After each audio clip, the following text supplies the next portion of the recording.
everybody, thanks for watching Blues TV. I'm Darby Brown, here to get you caught up with Orange County's very own professional soccer team.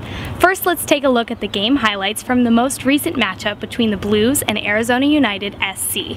Moving forward into the playoffs, those top two teams in the West will get a bye, and it's crucial to work your way up.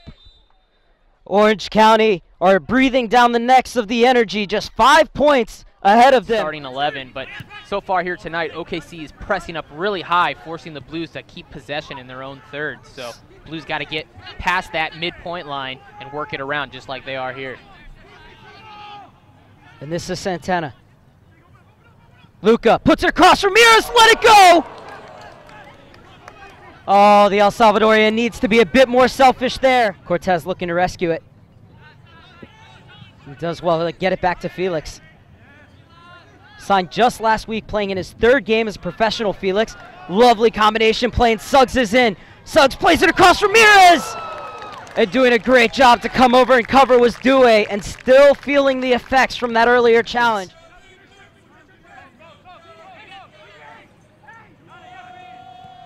Kurtinen. Chino Santana thought about whipping it in, instead plays it back for Luca. The Montenegrin slides it in. Oh, and that's a great run by Suggs. Suggs can't get it past Newton. Second opportunity.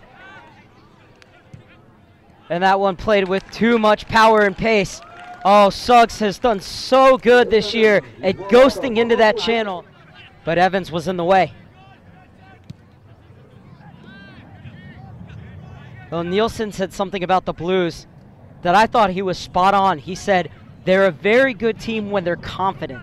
And Brad, even from up here, we can tell when the Blues are confident and when they're not. And they're playing with some confidence right here as Cortes smartly keeps that one.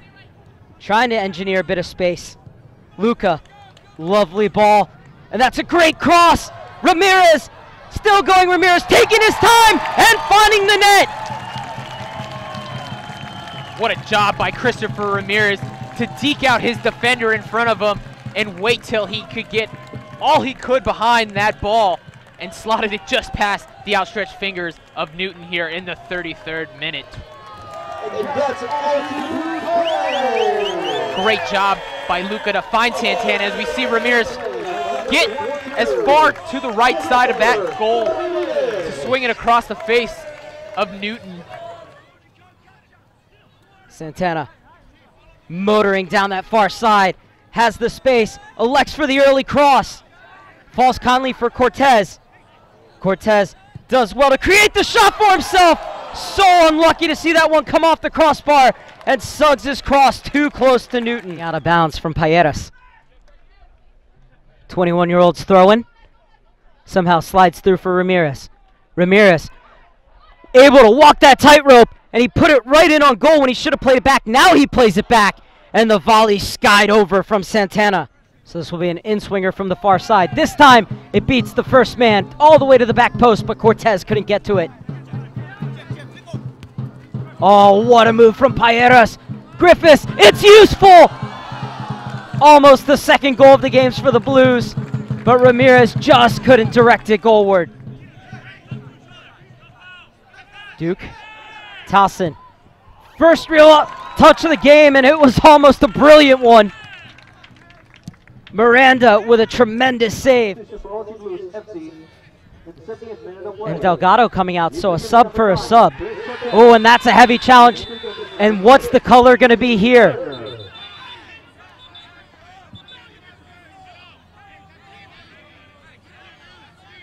And it was Turner. That's his first involvement of the game.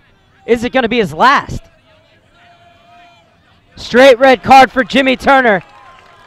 And the task of keeping the clean sheet has just gotten harder for the Blues. As soon as Turner's on the field, he's off.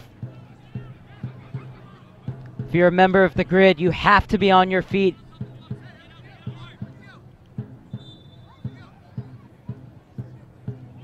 That's a dangerous ball, but it's the Blues climbing highest once again. Good save from second chip. How did that stay out? And that ball is in. Miranda coming up big 2 times in a row here. Newton coming all the way up. trying to join the ranks of the goal-scoring keepers. Cross comes in, low trajectory. Newton chests it back to Hedrick. Played out wide, Biscoff sends it into the back post. Still bouncing around and over the crossbar. Shot through a mass of bodies, but the Orange County Blues escape once again. Perhaps one or two more chances for Oklahoma City, who have been knocking on the door, especially since Turner was red carded right around the 80th minute, but that will do it. The Orange County Blues hold on by a thread. The Blues have reached the halfway point in their 2015 schedule. We sat down with head coach Oliver Wiese to hear his thoughts on his team's performance this far and what he expects to see throughout the remainder of the season. Well, we're done with 13 games now. After tomorrow night's game, we're done with half the season. Obviously, we're right in the playoff picture. Our goal is to win the USL Championship. For that to be able to be done, you have to get into the playoffs. We're right there. So far, I'm very, very pleased. Obviously, we started off well. We had some fantastic wins up in Sacramento, in Portland. Had some very, very good performances. Had a little bit of drop last few games, but that's normal in a 28-game season. The players are all working really, really hard. They're motivated. They know what the goal is. So far, I'm very, very pleased. The coaching staff works non-stop. Have done a fantastic job. The players are giving us everything we have. So I'm very, very optimistic with the first part of the season, and I'm looking forward to the second part as well. Well, we've had a difficult schedule so far, which means we either played right away or we were off. I think finally getting the team into playing multiple games will really help in getting sharper and quicker. Again, obviously when you play within 3 days or 2 days rest, it makes it difficult for any squad, especially when you don't have very, very deep squad. But we're excited, we're ready. So July we have a lot of games, there's a lot of points, a lot of teams we're playing, they're right among us in the standings. Very, very important, but we are confident and we will take care of business. Every game matters, and also as we found out when we played in Colorado, if you're not 100% ready, you know, you can also get a bad loss. But every team in the league has gone through a little bit of stretch where they either dominated and got a couple wins in a row, or they lost a few games. And in the Western Conference, it seems to be extremely competitive. But that's also the fun part about the league. Every game matters. And playing against some of the top quality teams who are in the front standings, with a couple wins from us, we're right back in there. So it's a competitive league. Every game makes a difference, and we want to be good moving forward in every single game we play now. We're spending a tremendous amount of time from our coaching staff watching games, preparing, set the players up with a perfect game plan. We want to have a chance to win the league. We feel that we're only going to get better.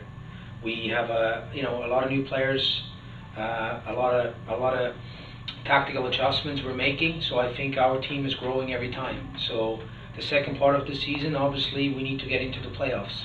That means every game matters. But the reality is we also feel we'll become a better team as we go along, and we'll probably be at our best once we are in the playoff. Will give us a fair chance to win the Champions League.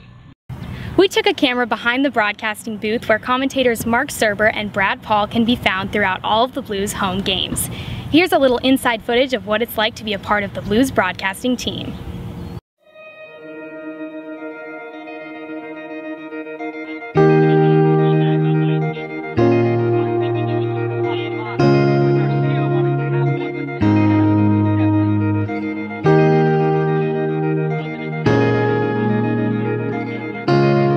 Mark Serber, I'm the voice of the Orange County Blues. I do the play-by-play for the Blues, so basically I'm the guy who yells goal. And so basically before every game I learn as much as I can about both teams. I watch the games, I look at their tendencies, I try and talk to each of their coaches, try and talk to as many players as I can too, to get a feel for what's really going on inside both clubs, so that I can do more than just describe the action. And I really feel that my job is to really paint the picture for the viewer, so that they're getting the full story, not just what passes is going on the field, but how those passes are happening, why they're happening, and why the game is going the way it's going. And also because I want to impart my passion for the game to the viewer and hope that they really get a sense of what this game means. I think my favorite part is that I get to have fun. I mean, I'll prep like 15 hours for a game, but at the same time I don't feel like I've worked a day in my life. Soccer is my love. It's what I love to do. I grew up playing in 10 different countries, and now that I can't play, this is still my way of being a part of the game, and I still feel like I'm in it, because if I have a bad broadcast, I can say, you know what, I had a bad 90 minutes, just like if I were out on the field and didn't play well. If I had a good broadcast, same thing. I walk away feeling like, you know, like I scored a game-winning goal or something like that. It's been really fun to just watch the Blues grow and grow and grow. I mean, especially on the production side. And when we first started out, our first season, we were playing in a stadium with no stands, and we were broadcasting with one camera with a microphone hooked up to it, and we were standing on top of the Blues van just so we could get some sort of vantage point for those watching, and the stream would be buffering and everything. So to see not only what we've done with the game stuff and what everybody's done with the game operations, to the team that we've built, but also to what we've done off the field, and how we've expanded our TV coverage of the team has just been amazing. The Blues are headed to Oklahoma, where they will play the Tulsa Roughnecks FC and OKC Energy. We stopped by practice to hear what the players had to say about these upcoming matches. We have to look at it on the bright side, you know, look at the good stuff we did in the game, and also learn from what we did wrong, our mistakes. We did learn that we can play a really good type of soccer. In the second half, we came out and actually dominated the game, which is something that at times we haven't been able to do. You know, in the first half, they came out pretty strong. They were able to get a goal off a set piece, which we were a bit disappointed in. But in the second half, you know, after our halftime talk, we realized that we were the better team. We definitely had to turn the page and look forward to the next game, which is Tulsa. I know last game we lost, I think it was 1-0. So now we're looking to go on the road and hopefully beat them at their home.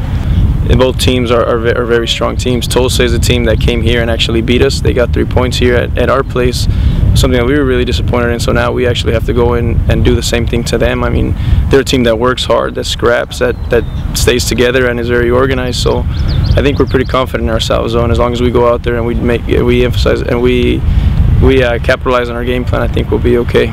It's always a little bit tough playing away, playing at other people's homes. But you always have to go out and look for the win. You can't sit back and defend. Definitely, you know, I know we all want to go out there and win, and hopefully get those 3 points. We know what we can do, and we believe in ourselves. So I think this is a pretty important weekend as well. I think if we can go out there and get some results, it'll put us in a good spot for the rest of the season. Follow the club's Twitter and Instagram at OC Blues FC to keep up with the Blues on the road. Thanks for watching Blues TV. We'll see you next time.